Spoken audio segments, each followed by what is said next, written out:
찬양과 존귀와 영광을 받으시기에 합당하신 하나님, 먼저 저희들을 사랑하여 주시고 십자가를 통해서 그 은혜 안에 불러주시고 주님의 자녀로 이 시간 예배 드릴 수 있게 하시니 감사드립니다.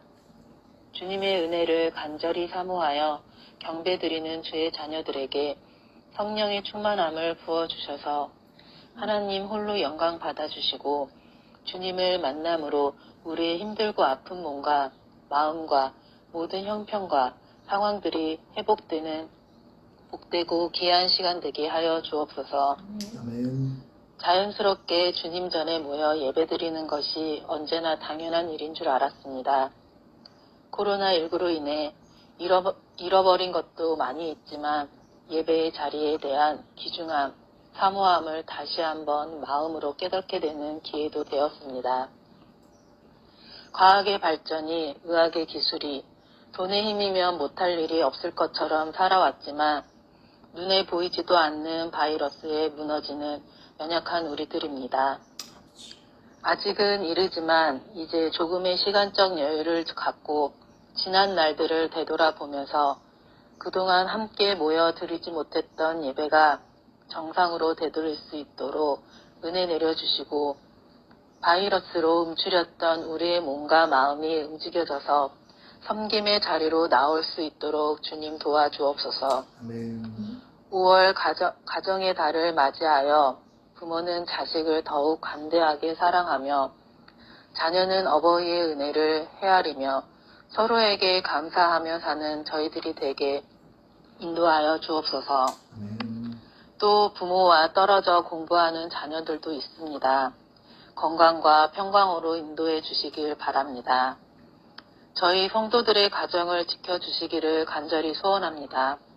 육신의 질병으로 사업과 경제적인 문제들로 자녀 문제와 부부관계가 틀어짐으로 인해서 오는 아픔과 마음의 상처로 힘들어하는 가정이 있으면 주님 친히 찾아가 주셔서 위로하여 주시고 진리의 말씀, 생명의 말씀을 주셔서 아픔이 치유되고 기쁨과 소망으로 회복될 수 있도록 은혜 내려 주옵소서. 아멘. 말씀 전하시는 목사님께도 함께 하시어 성령 충만케 하시고 전하는 자나 듣는 자가 다 한마음으로 주님을 경배하게 하옵소서. 아멘. 주님께서 이 자리에 임하시고 우리의 예배를 기쁘게 받아주시기를 간절히 바라며 예수님의 이름으로 기도드립니다. 아멘.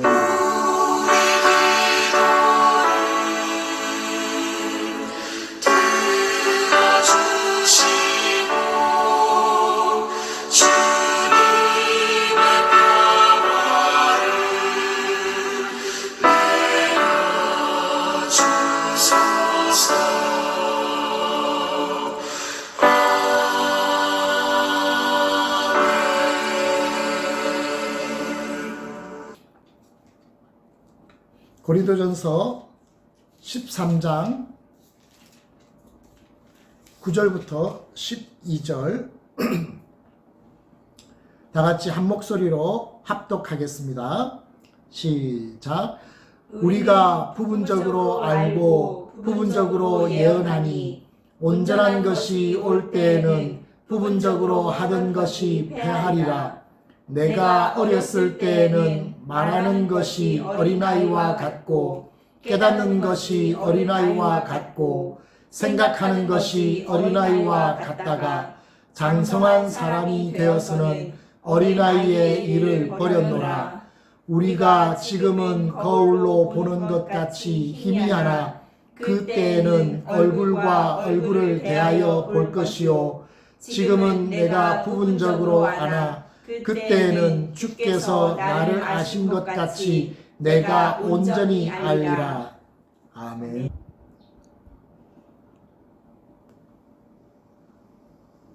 길거리를 거닐다가 문득 우리 교회 십자가가 보여 보고픈 사람들 듣고픈 목소리 자국자국히 쌓여있던 그리움 서로를 볼 수 있단 것을 당연하게 생각했던 우리 이제야 서로가 축복이라는 것을 그리움에 깨달아가네. 보고픈 사람들, 그리운 얼굴들, 밥들은 챙겨 먹는 건지, 궁금한 얘기들, 떠오른 걱정들, 당장에 만나고 싶은데, 간절한 그리움 모두 다 담기엔 네모난 핸드폰이 작아. 우리가 다시 만나는 그날을 줄게 기도드리네. 말이 늘어가는 서윤이, 키가 쑥쑥 크는 성관이, 온라인 수업하는 진이, 고3 수험생인 기선이, 사회초년생인 하경이, 환자진료에 정신없는 인턴 정태는 잘 지내는지, 보고픈 사람들, 그리운 얼굴들, 밥들은 챙겨 먹는 건지, 궁금한 얘기들, 떠오른 걱정들, 당장에 만나고 싶은데, 간절한 그리움 모두 다 담기엔 네모난 핸드폰이 작아. 우리가 다시 만나는 그날을 주께 기도드리네. 안녕하세요. 강영입니다. 지난 5개월가량 남아공에서 지내면서 정말 행복했고 감사했습니다. 저를 따뜻하게 반겨주셔서, 그리고 많은 즐거운 시간들과 소중한 추억들을 안겨주셔서 정말 감사합니다.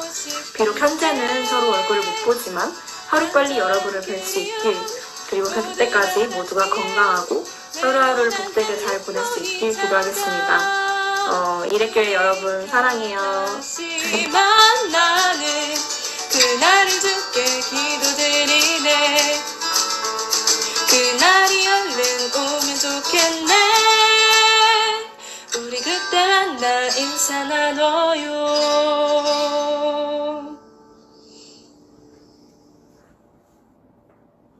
방금 읽었던 고린도전서 13장 9절부터 12절까지 말씀을 가지고 지난주에 이어서 어린이 교훈 2탄입니다. 어린이의 일 버리기라는 제목으로 말씀을 나눠보기를 원합니다. 오늘 읽었던 이 본문 말씀은 우리가 너무나도 잘 아는 그런 구절의 말씀입니다. 고린도전서 13장 사랑장, 복음성가 사랑이라고 하는 그 노래로 말미암아서 가사까지도 다 외우고 있기 때문에 아마 이 13장을 암송하는 사람들도 꽤 있으리라고 생각을 합니다. 13장 전체 내용 중에서 1절부터 3절까지는 사랑에 대한 서론을 좀 언급을 하고 있고, 그 다음 4절부터 8절까지 내용은 우리가 잘 아는 노랫말 가사처럼 사랑이 어떠하고 오래 참고 온유하고 하는 사랑에 대한 구체적인 그 구체적인 내용들을 쭉 설명을 하고 있는 것을 보게 됩니다. 그리고 마지막 끝절에 13절에 그래서 믿음과 소망과 사랑, 이 세 가지는 항상 있을 것인데 그 중에 제일은 사랑이라 하는 말씀으로 매듭을 짓고 있습니다. 그 중에서 오늘 읽었던 이 본문 말씀은 생뚱맞다는 생각이 들 정도로 여러분들 뇌리 속에 이 13장의 사랑장에 대해서 잘 알고 있는 사람도 이런 말씀이 이 사랑장 안에 있었나 하는 생각이 들 정도로 낯선 구절의 말씀이기도 합니다. 그 문맥을 따라서 이렇게 읽어보더라도 오늘 읽었던 이 4절의 말씀은 빠져도 전체 사랑을 설명하고 하는 이 사랑장에서 크게 문제가 될 것 같지 않습니다. 아니 어쩌면은 이 말씀 4구절이 빠지는 것이 전체 사랑을 잘 일목요연하게 결론까지 이르는데 좀 더 무난하고 순탄하지 않는가라는 생각이 들 정도입니다. 그런데 바울은 그 사랑장을 이야기하고 결론을 짓는 그 사이에 이 4구절을 삽입시켜 놨습니다. 그것은 나름 이 구절이 그 사랑을 설명하고 이해하는데 도움이 되고, 또 바울이 정말 설파하고 싶어하는, 강조하고 싶어하는 그 내용이 이것이 도움이 되기 때문에 넣었을 것이라고 생각이 되어집니다. 오늘 읽은 이 본문 말씀만 볼 때에는 이것은 성도가 하늘나라, 하나님의 사랑, 그것을 이해하는 것은 너무나도 부분적으로, 특별히 이 본문 말씀이 보내어진 그 편지 고린도 교인들에게 있어서는 특별히 부분적으로 이해하면서도 자기가 다 아는 것처럼 오해하고 착각하는 그러한 모습을 가지고 있는 것에 대해서 이야기를 하고 있는 것을 보게 됩니다. 마치 시각장애인이 코끼리를 만지면서 이해하는 것처럼, 코를 만지면서 코끼리는 이런 거구나, 등짝을 만지면서 이런 거구나, 다리를 만지면서 이런 거구나, 전혀 다른 부분으로 이해를 하면서 코끼리를 그렇게 전체인 것처럼 착각하는 것처럼, 마치 고린도 교인들은, 또 많은 사람들은 이렇게 하나님의 사랑, 하나님을 이해하는 데 있어서, 하늘나라를 이해하는 데 있어서 부분적으로 이해하고 있는 것입니다. 바울은 깨닫기를 어린아이가 사물을 가지고 깨닫고 그 이해하는 것처럼, 그렇게 잘 모르고 부분적으로 아는데 다 아는 것처럼 착각하고 있다라는 생각이 들었던 것입니다. 그러면서 바울은 마치 자기의 과거를 보는 것처럼, 그래서 과거에는 자기도 그랬노라 하고 간증처럼 고백하면서, 그러나 지금은 이제 성장한 이후에는, 시간이 지나고 나이를 먹고 연륜이 쌓인 지금에는 그 모든 자기의 어린아이의 그 모습을 버렸노라 하는 그러한 것을 이야기하면서 이 고린도 교인들에게도 너희들도 나처럼 어린아이의 모습에 머물지 말고 그런 어린아이의 일들을 벗어버리고 성장해라, 자라나라, 변해라, 달라져라 하는 것을 강조하고 있는 것을 봅니다. 11절, 특별히 우리 11절 다시 한번 읽어보십시다. 오늘 바울이 강조하는 핵심적인 구절이 오늘 11절에 있는 내용의 말씀입니다. 내가 어렸을 때에는 말하는 것이 어린아이와 같고, 깨닫는 것이 어린아이와 같고, 생각하는 것이 어린아이와 같다가 장성한 사람이 되어서는 어린아이의 일을 버렸노라. 여기서 세 가지, 장성하지 못한 사람, 어린아이의 일을 구체적으로 세 가지를 언급하고 있습니다. 어린아이처럼 말하는 것, 어린아이처럼 깨닫는 것, 어린아이처럼 생각하는 것. 일반적으로 전문가들이 하는 어린아이의 단점, 어린아이의 부정적인 면, 한계는 무엇입니까? 라고 이야기를 하면 세 가지를 이야기합니다. 어린아이는 특징적으로 직관적이래요. 눈에 보이는 대로, 들리는 대로 그냥 이해하고 그냥 그대로 받아들이고 행동으로 옮기려고 한답니다. 그냥 손에 잡히는 대로 그냥 입으로 다가가듯이 이렇게 직관적인 모습을 갖는 것이 어린아이의 특징이다. 두 번째 특징은 미숙하답니다. 육신적으로 미숙한 거야 당연하죠. 어린아이니까. 정신적으로 미숙한 모습을 가지고 있다는 겁니다. 다시 말하면 생각이 짧다는 말입니다. 판단력이 떨어진다는 것입니다. 이것이 나에게 유익한지 아닌지, 저 사람한테 도움이 되는 것인지 아닌지, 이런 깊은 생각, 사리 깊은 생각을 할 줄을 모른다는 것입니다. 잡히는 대로 입으로 가져가듯이 칼을 줘보십시오. 어린아이에게. 칼도 입으로 다 가져갑니다. 이것이 나에게 해를 끼친다는 것을 깊이 있게 생각하지 못한다는 것입니다. 미숙하다. 이것이 두 번째 어린아이의 특징입니다. 그 다음 세 번째 특징이라고 한다면 이기적이라는 것입니다. 자기밖에 모릅니다. 아이가 먹을 게 있으면 하고 다른 사람들에게 줄 모른다는 것입니다. 줄 아는 정도가 되어졌을 때는 이미 이제는 꽤 컸구나. 저 사람이 나에게 맛있는 것을 주기 때문에 나도 줘도 되겠구나. 내가 하나를 주면 두 개를 주겠구나를 조금씩 깨달아가는 상황입니다.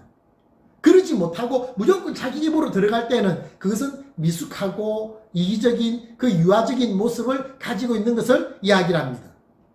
이렇듯이 직관적이고 또 미숙하고 또 이기적인 그러한 모습이 어린아이의 공통적인 좀 부정적인 측면의 그런 단점에 한계 있는 어린아이의 특징이라는 것입니다. 신앙적인 측면에서 바울이 볼 때는 이러한 미숙한 어린아이의 모습을 가지고 어린아이처럼 말하고 어린아이처럼 깨닫고 어린아이처럼 생각하는 이러한 것은 하나님에게도 교회에도 자기 자신에게도 도움이 되지 않는다라고 생각을 하고 너희가 그 상태로 머물러 있으면 안 된다. 이제는 세월이 지났고 연륜이 생겼기 때문에 그런 과거의 나의 미숙했던 어린아이적인 모습들을 벗어버려라. 버리고 성장해라. 변해라. 달라져라 하는 것을 강조하고 있는 것입니다. 3살 버릇 8가지 간다라고 하는 우리 옛 속담이 있습니다. 어릴 때 내가 가지고 있었던 그러한 습관적인 그러한 훈련되어진 모습들은 내가 여든이 되어져도 나이를 먹어도 할아버지 할머니가 되어도 변하지 않고 내 몸속에 그대로 남아있는 것을 고백한 그러한 모습들을 이야기합니다. 성인 아이라고 하는 심리학 용어가 있습니다. 이것은 휴 미실다인이라고 하는 심리학자가 자기가 썼던 책 몸에 밴 어린 시절이라고 하는 책에서 처음 사용하고 난 이후에 심리학자들에 의해서 공통적으로 지금은 널리 사용되어지고 있는 부분이기도 합니다. 어른이 되었지만 여전히 내 속에 남아있는 어린아이적인 요소, 그것을 성인아이다 그렇게 표현한다는 것입니다. 유년 시절에 부모로부터 심하게 학대를 받으면서 자랐던 아이가 나중에 성인이 되고 난 이후에 자기의 자녀들에게 똑같이 자기가 받았던 것처럼 학대하는 그런 부모가 될 가능성이 그러지 않은 자녀들보다 3배나 높다고 합니다. 알코올 중독자나 또 약물 중독자처럼 중독증을 가지고 있었던 사람이 나중에 성인이 되어서 자녀에게 그렇게 중독증을 물려줄 가능성은 2배나 높다고 합니다.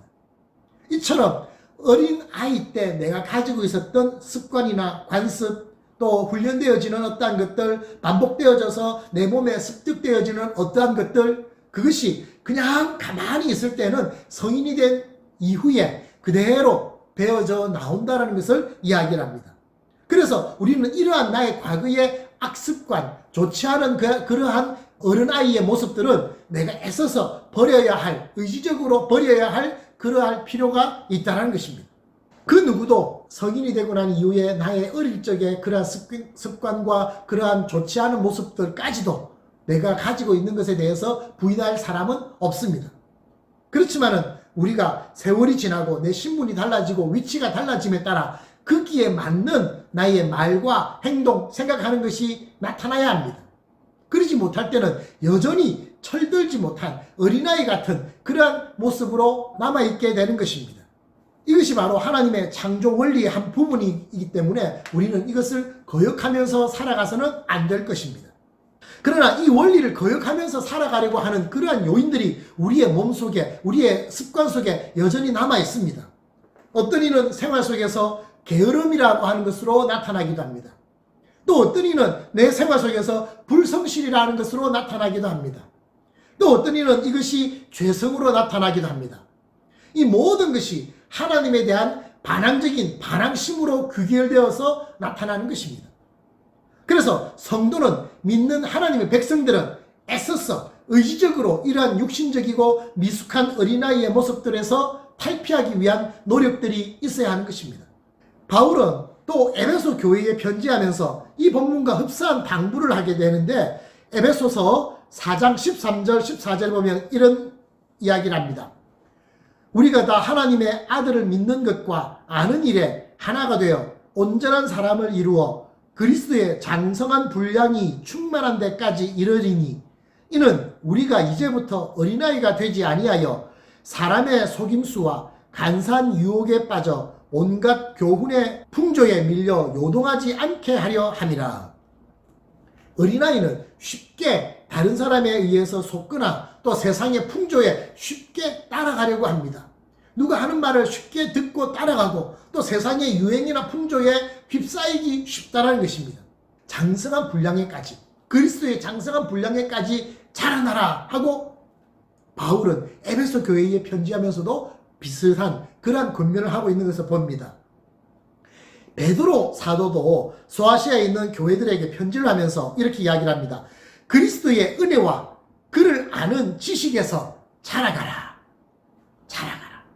그리스도를 아는 지식에서 자라나라. 자라나라고 하는 것은 지금 현재에 있는 너의 모습, 그 상태에 머물러 있지 말라는 것입니다. 변화라는 것입니다. 달라져야 한다는 것입니다. 더 성숙하고 성장해야 한다는 것입니다. 그것이 사명이기도 하기 때문에 이렇게 바울과 베드로는 애써서 교인들에게 그 상태로 있는 것은 안 돼 하는 것을 권면하는 것입니다. 오늘 바울이 구체적으로 이렇게 언급한 3가지의 어린아이의 모습, 어린아이 같이 말하는 것, 어린아이처럼 깨닫는 것, 어린아이처럼 생각하는 것, 그것이 뭔지 한번 살펴보십시다. 먼저 첫 번째로 어린아이 같이 말하는 것. 앞에서 제가 언급했던 대로 어린아이의 부정적인 특징 중에서 직관적이고 이기적이라고 했습니다. 자기가 하고 싶은 말만 하고 자기가 듣고 싶은 말만 듣고자 하는 그러한 모습은 어린아이적인 모습입니다. 어린아이 같이 말하는 것입니다. 상대방이 어떤 생각을 하는지, 내가 이 말을 하면은 저 사람에게 상처가 되는지 힘이 되는지 그러한 생각들을 하면서 말하지 않고 그냥 말하고 싶은 대로 들려지는 대로 그대로 직관적으로 말하고 행동하는 그러한 모습들이 어린아이 같이 말하는 것입니다. 예수님은 제자들에게 산상수훈을 말씀을 하시면서 하셨던 말씀 중에 형제를 나아가라 하는 자마다 공회에 잡혀가고 미련한 놈이라 하는 자마다 지옥불에 들어가게 된다 하는 경고의 말씀을 하는 것을 보게 됩니다. 헬라어로 라카라고 하는 말은 머리가 텅 빈 그런 말입니다. 뒤에 있는 미련한 놈, 이 말도 모로스라고 하는 말인데 어리석은, 미련한, 바보 같은 앞에 있는 라카하고 아주 흡사한 용어입니다. 왜 비슷한 용어를 같이 이렇게 이야기를 했는지 모르겠습니다. 아마 모르긴 해도 이 비슷한 용어를 계속해서 반복하면서 또 한 번은 세상적인 법정인 공회, 또 한 번은 하나님의 법정인 그런 심판대에서 심판받는 지옥불, 그렇게 달리 언급하면서 이 형제를 욕하고 비난하는 이것이 얼마나 엄중한 죄인가라는 것을 강조하기 위함이 아닌가라는 생각이 들어집니다. 형제에게 그렇게 야 이 바보야, 미련한 놈아, 라카 하고 그렇게 비난하면서 욕하는 것은 세상에서도 심판받을 뿐만 아니라 하나님 앞에서도 지옥 가게 되는 그런 큰 중죄다 하는 것을 지금 이야기하는 것입니다. 이 말씀이 뭐 그렇게 대단하게 심각한 죄인가? 이것은 단순하게 그 형제를 욕한 데서, 비난한 데서 끝나는 것이 아니라 하나님에 대한 모독적인 그러한 죄이기 때문에 더 큰 하나님에 대한 벌이 되기도 합니다. 우리가 그림을 그린, 화가가 그린 그림을 보면서 야 이것도 그림이라고 그렸어? 이 그림 수준을 봐. 야 정말 저질이고 정말 못 그렸다. 수준이 낮다. 라고 하는 그림에 대한 비난을 했을 때 그 그림이 모독감을 느끼거나 모욕감을 느끼지 않습니다. 그 그림에 대한 비난을 했을 때는 그 그림을 그린 화가가 모욕감을 느끼는 것입니다. 우리 사람은요, 우리 형제는 하나님께서 자기의 형상대로 지음을 받은 하나님의 아주 가장 귀중하게 생각한 정성을 들인 작품입니다. 그런데 그 하나님의 형상을 닮은 그 작품을 가지고 라카라, 미련한 자라, 머리가 텅 빈 골빈 놈이구나 라고 욕하는 것은 그 사람이 모욕감을 느끼는 것도 있지만은요, 하나님은 그 사람을 지으시고 보시기에 좋았더라가 아니라 보시기에 심히 좋았더라 했습니다. 그럴 정도로 정말 하나님께서는 만족하신 그 작품을 어떤 누군가가 비난하고 욕한다고 했을 때는 하나님께서 그 작품을 만드신 하나님께서 모욕감을 느끼는 것입니다. 하나님에 대한 비난으로 받아들이는 것입니다. 그래서 하나님은 그렇게 욕하지 마라. 내가 사랑하고 내가 신중하게 내가 애써서 만든 나의 작품에 대해서 너희가 비난하지 마라 하고 이야기하는 것입니다. 그것은 나에 대한 모독이다 그 말입니다.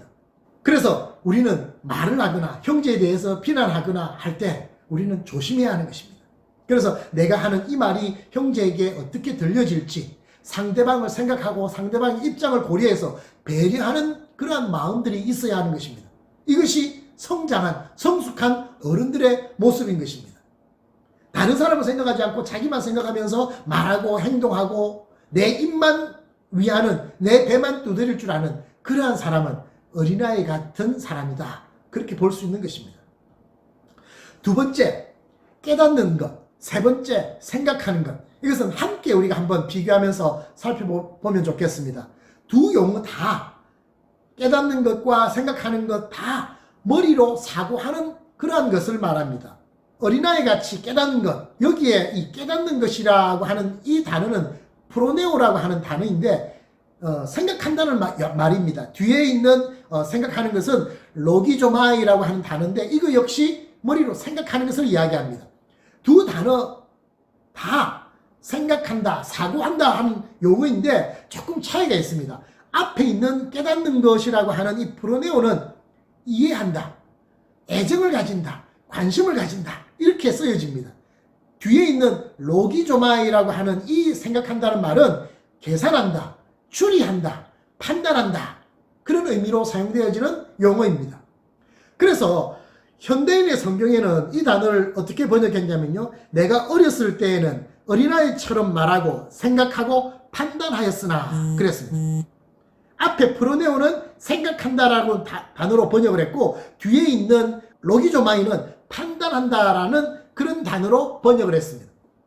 우리말 성경에는 어린아이처럼 이해하고 생각한다, 앞에 생각한다를 이해한다라고 번역을 했고 뒤에 있는 것을 생각한다라고 번역을 했습니다.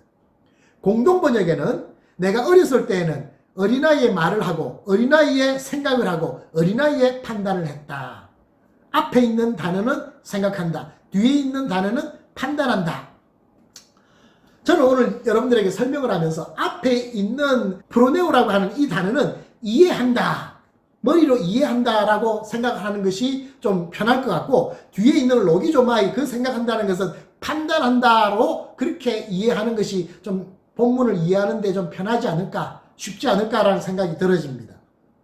그래서 앞에 이해한다, 뒤에 판단한다 그렇게 생각을 하시면 좋겠습니다. 하여튼 두 용어 다 어떠한 사물을 내가 understand 하는 것이나 그 사물을 understand에서 선택을 하고 판단을 하고 내 생각을 이야기하는 그 단계, 그 모든 것, 머리로 사고하는 이 모든 것이 어린아이 수준에 머물러서는 안 된다 하는 것이 오늘 바울이 이야기하는 내용입니다.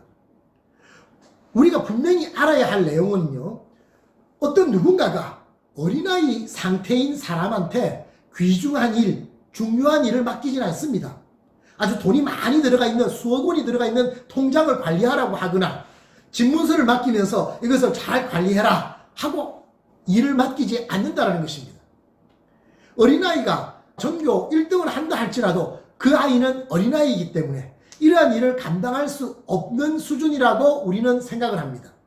그래서 아무리 똑똑하고 아무리 공부를 잘한다 할지라도 할 일이 있고 못할 일이 있는 것입니다. 바울은 여기에서 너희가 머리는 똑똑하고 공부는 잘한다 할지라도 그러한 일을 감당하지 못하는 그런 어린아이 수준이 아니라 하나님께서 무슨 일을 맡기기에 충분할 만큼 준비된 자, 그래서 무슨 일이든지 그래 착하고 충성된 종아 이 일을 좀 하렴 하고 맡길 때 예 알겠습니다 하고 그 일을 잘 감당할 수 있는 그런 장성한 사람, 그런 사람으로 성장해라 성숙해라 하고 권면하는 것을 보게 됩니다. 창세기 보면은 아브라함과 조카 롯이 함께 거하다가 그들의 재산이 많아지고 종이 많아지자 그 안에서 서로 종들끼리 싸우는 장면이 나타납니다. 그래서 결국에는 아브라함이 우리가 함께 거하기에는 이제 가족이 너무 많아졌구나 하는 생각이 들어서 조카 롯을 불러서 롯아 이제는 너희하고 우리하고 이제는 좀 분가를 해야 될 것 같다. 우리가 너무 가족이 많아졌구나 하고 이야기를 합니다. 네가 동하면 내가 서할 것이고 네가 서하면 내가 동하겠다. 네가 먼저 선택해라 라고 이야기를 합니다. 그때 조카 롯이 이렇게 저렇게 보니까 요단 들판을 보니까 거기에는 소돔과 고모라가 있는 곳인데 그 당시에는 소돔과 고모라가 멸망당하기 전이기 때문에 아주 번성한 그러한 성이 있는 곳이었습니다. 그리고는 물이 넉넉하고 들판이고 아주 살기가 좋은, 요즘으로 말한다면 노른자 땅, 서울로 말한다면 강남 뭐 그런 곳입니다. 그러니까 조카 롯은 삼촌 아브라함의 입장은 고려하지도 않습니다. 마치 어린아이처럼 눈에 보여지는 대로 직관적으로 이기적으로 그 상황을 판단합니다. 아브라함의 생각을 성경에 기록하지는 않았습니다. 그러나 아브라함도 역시 조카 롯과 같이 사고하고 생각할 줄 아는 사람이었습니다. 다 맛있는 음식을 먹으면 맛있다라고 생각하고 누가 칭찬하면은 고마운 마음이 드는 것이 똑같습니다. 아브라함도 그 소돔과 고모라가 있는 땅이 참 살기가 좋겠구나, 저기 가면은 문명이 많이 발달돼서 없는 것 없이 다 있겠구나 라는 생각이 들어서 자기도 가고 싶었을 것입니다. 그런데 조카 롯에게 먼저 양보를 했습니다. 조카 롯이 실망할 것을 생각한 것입니다. 조카 롯은 이기적이고 직관적인 어린아이적인 사고를 했고 어린아이적인 그런 판단을 했습니다. 그러나 아브라함은 성숙한 어른의 생각, 어른의 판단을 했던 것입니다. 그래서 조카 롯에게 그 소돔과 고모라 땅, 요단 들판을 양보하고 아브라함은 그 산지에, 그냥 험한 산지에 그대로 남았습니다. 그때 하나님께서 아브라함에게 나타나셔서 동서남북을 보라. 지금은 비록 네가 이런 험한 땅에 있지만은 네가 조카 롯을 배려해서 그에게 양보하는 그런 어른의 마음으로 내가 했던 그 약속을 믿고 네가 그렇게 성숙한 믿음을 가지고 있었던 것을 볼 때 내가 너에게 더 크게 축복하마 하면서 눈으로 보여지는 동서남북을 내가 다 너에게 주리라. 그 동서남북에는 그 소돔과 고모라까지도 아마 포함되었을 것입니다. 그 모든 것을 너에게 주리라. 어린아이같이 직관적으로 이기적으로 생각하고 판단했던 조카 롯은 결국 그 성에서 멸망당하고 맙니다. 모든 재산을 다 잃어버리고 물질을 잃어버리고 모든 친구들 다 잃어버리고 심지어는 아내까지도 잃어버립니다. 그리고 겨우 두 딸과 함께 그 성에서 유일하게 목숨만 부지하는 그러한 신세로 전락하게 된 것을 보게 됩니다.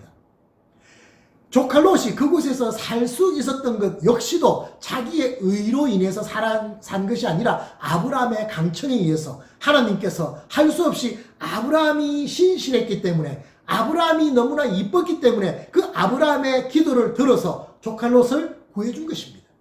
자기의 눈에 보여지는 대로 직관적으로 이기적으로 선택했던 그 어린아이적인 일을 했던 롯은 결국 멸망의 구름텅이로 떨어졌지만 성숙한 어른의 모습으로 하나님의 약속을 믿고 있었던 이 아브라함에게는 모든 것이 주어졌습니다.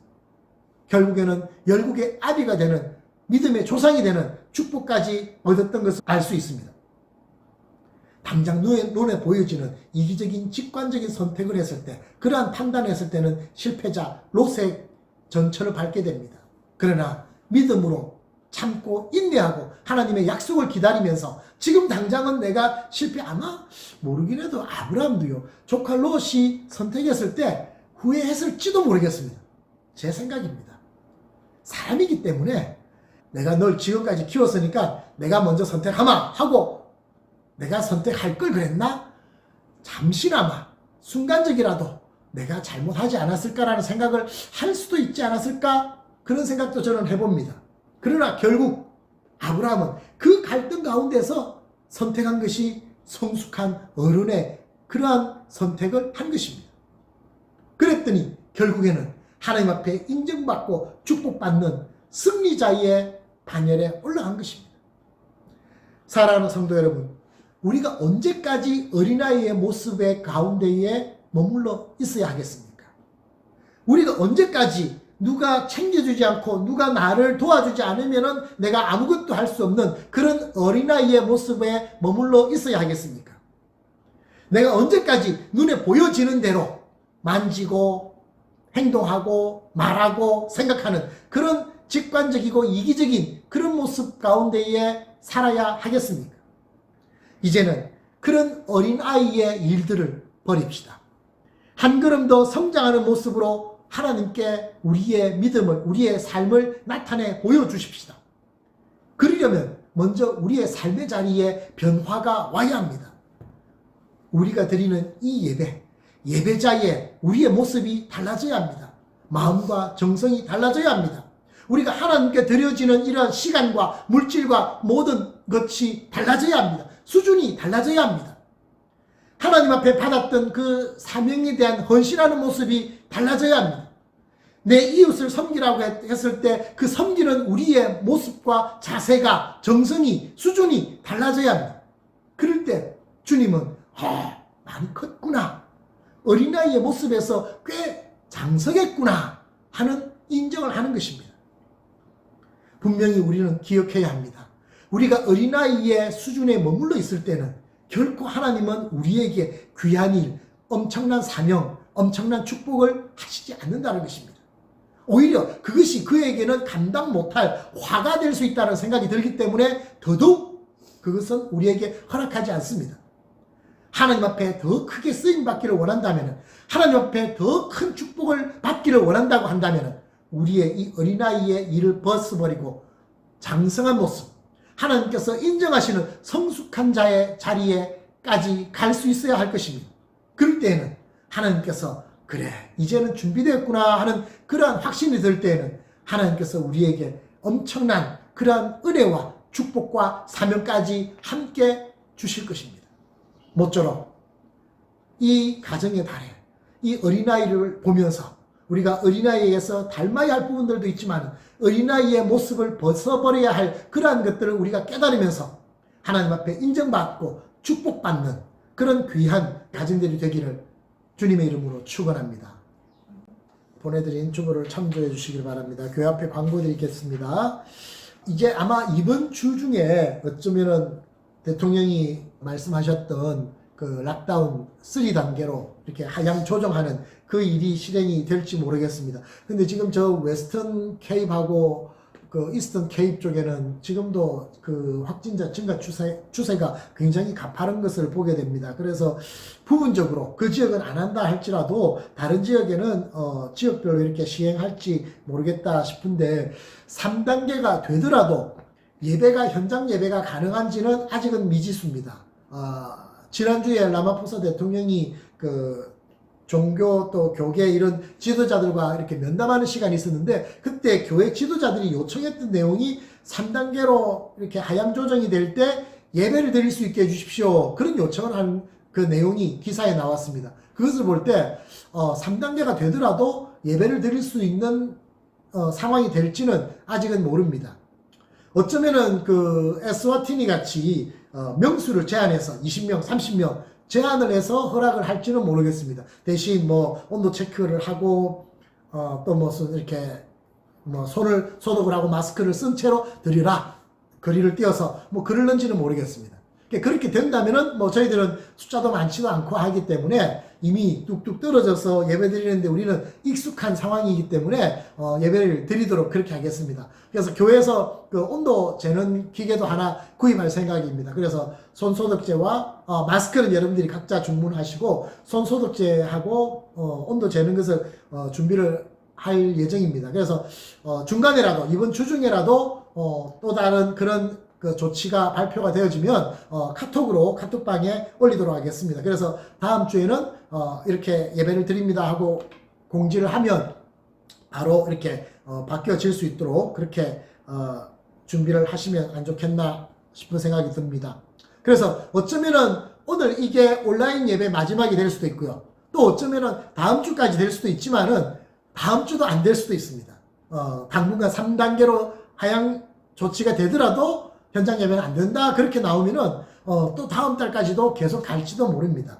하여튼 한치 앞을 알 수 없는 우리의 상황이지만은 하여튼 우리가 예배드리고 또 하나님 앞에 예배자로서 온전히 신앙인으로서 살아가는 데 있어서는 부족함이 없는 모습이 있기를 바랍니다. 지난주에 여러분들 이렇게 심성보 선교사님을 위한 특별 헌금 동참을 해주셨는데 8,500란드가 모금이 개인적인 그런 모금이 모여졌고요. 거기에 교회의 헌금 선교비에서 3,000란드를 추가해서 11,500란드 우리 그 소속 우리 선교부 회계한테로 전달을 했습니다.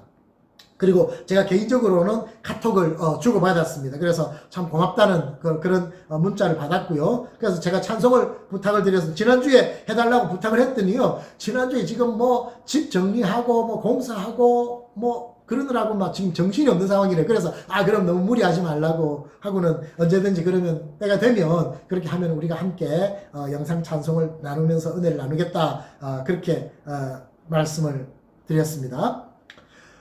감사를 드리고 그리고 릴레이 영상 찬양 제가 지금 몇 가정한테 지금 개인적으로 부탁을 했는데 다음 주에 할게 다음 주에 하면서 뭐 지금 그랬는데 온라인 예배 끝나도 가능합니다. 끝나면은 직접 하셔도 되지만은 영상으로 만약에 보내준 게 있으면 영상 언제든지 가능하니까 뭐 그런 거 저런 거 생각하지 말고 하나님 앞에 예배자로서 찬양자로서 이렇게 하나님 앞에 찬양하고 싶은 마음을 숨기지 마시고 어린아이와 같이 순수한 그런 믿음으로 하나님 앞에 재롱 피운다 생각을 하시고 성의 있게 그렇게 최선을 다하실 수 있기를 바랍니다.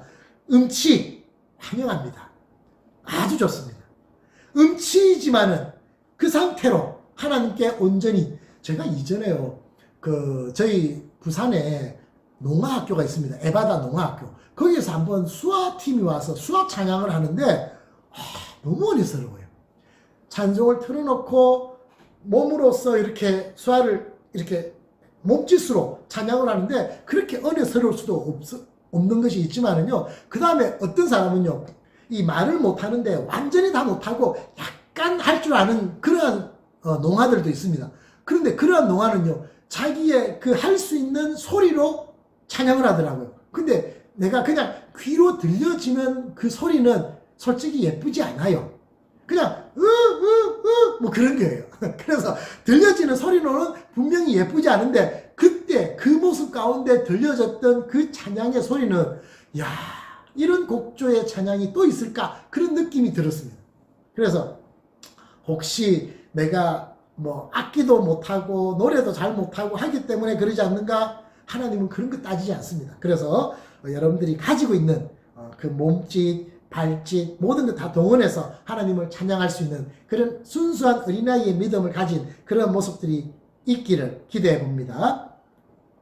자, 유튜브 영상 계속해서 올라가고 합니다. 귀국특별기, 여러분들 뭐 대사관에서 오는 메일을 보셔서 알겠지만은, 저희 희영이가 오늘 아까 그 특송하면서 희영이가 잠깐 인사 말씀도 했는데, 원래는 6월 15일 날 출국하려고 했었습니다. 그런데 학교 일정하고 뭐 이런 것들을 보니까 좀 늦을 것 같아서 6월 8일 날로 표를 바꿨습니다. 그런데 대사관에서 6월 2일이 특별기 마지막 편입니다 하는 연락이 왔어요. 그래서 영사님하고 제가 연락도 이렇게 다 개인적으로 주고받으면서 이야기했더니 6월 2일까지 남아공에서 허락한 카타르 항공하고 계약한 마지막 특별기랍니다. 그래서 혹여 여러분들 가운데서 한국행을 준비하고 급하게 가야 할 생각을 가지고 있었다면 한번 좀 생각을 하셔야 되지 않겠나 싶어서 말씀을 드립니다. 그래서 그 뒤에도 보니까 뭐 6월 5일 뭐 이럴 때도 인터넷상으로는 지금 나와요. 그런데 지금 희영이가 표를 6월 8일로 바꿨는데 어제 6월 8일 표가 없습니다로 나왔어요. 그렇기 때문에 지금 인터넷상으로 나와 있는 그 일반 그냥 보통 그 일정에 대해서는 지금 믿을 수가 없는 상황입니다. 그리고 대사관에서 이야기하기를 지금 남아공 코로나 상황이 8월, 9월이 피크가 될 거다 하는 그런 이야기를 하기 때문에 그때까지는 지금 이 상황이 어떻게 바뀔지 모르는 상황입니다. 그래서 여러분들이 거기에 맞춰서 잘 대비도 하시고 준비도 하시면 되지 않을까 그런 생각이 듭니다. 그래서 희영이가 지금 6월 초에 귀국할 예정인데 지금 가지고 있는 표는 6월 8일로 바꿔놓은 상황인데 어제 6월 8일 표가 없어진 상황이라서 지금 다시 더 앞당겨야 되는데 6월 5일날 가는 표가 있는 것으로 나오는데 6월 6일인가 나오는데 그것으로 가야 될지 아니면은 6월 2일날 특별기를 가야 될지. 근데 특별기로 간다고 했을 때는 가지고 있는 표가 사용되어지지 못할지도 모릅니다. 그리고 특별기 표가 비쌉니다. 편도가 35,000랜드 뭐 그 정도 합니다. 그렇기 때문에 쉽게 옮겨낼 수 있는 상황은 아닌데 지금 뭐 여기는 어차피 가야 되기 때문에 가지고 있는 표는 뭐 바우처로 바꾸든지 아니면은 못 쓰는 한이 있더라도 지금은 떠나야 할 상황입니다. 그래서 어쩌면은 다음 주 예배까지, 다음 주 예배는 31일이기 때문에 다음 주 예배까지는 가능할 수 있겠네요. 하여튼 그래서 조만간에 떠나야 될 상황이라는 것 여러분들의 말씀드리고, 여러분들도 혹시 급하게 한국을 계획하고 있는 분이라고 한다면은 참고하시면 좋겠습니다. 예, 감사드리고요. 지금 아까 희영이가 불렀던 그 노래 중에서 뒤에 인사말 있던 것을 삭제하고 거기에 추가로 우리 교회 사진 몇 장을 더 넣어서 이 보고픈 사람들 희영이가 불렀던 노래를 예배 마친 이후에 새롭게 편집한 그 노래를 악보와 함께 올려드리겠습니다. 악보는 원악보입니다. 그래서 가사가 개사되지 않은 원래 작곡 작사했던 사람이 올렸던 그 악보입니다. 그래서 다른 가사는 다 똑같은데 우리 교회말로 개사했던 그 내용은 다르겠죠. 그래서 그 악보까지 제가 같이 올려드리겠습니다. 그래서 여러분들 노랫말도 참 좋아요. 기타 치면서 노래 부르는데 뭐 세상적인 어떤 그 포크송 노래보다도 더 아주 멋진 노래인 것 같아요. 그래서 노래도 즐겨 들으시고 그렇게 지내시길 바랍니다. 예, 이상입니다. 자, 한 주간도 여러분들도 승리하시기 바랍니다.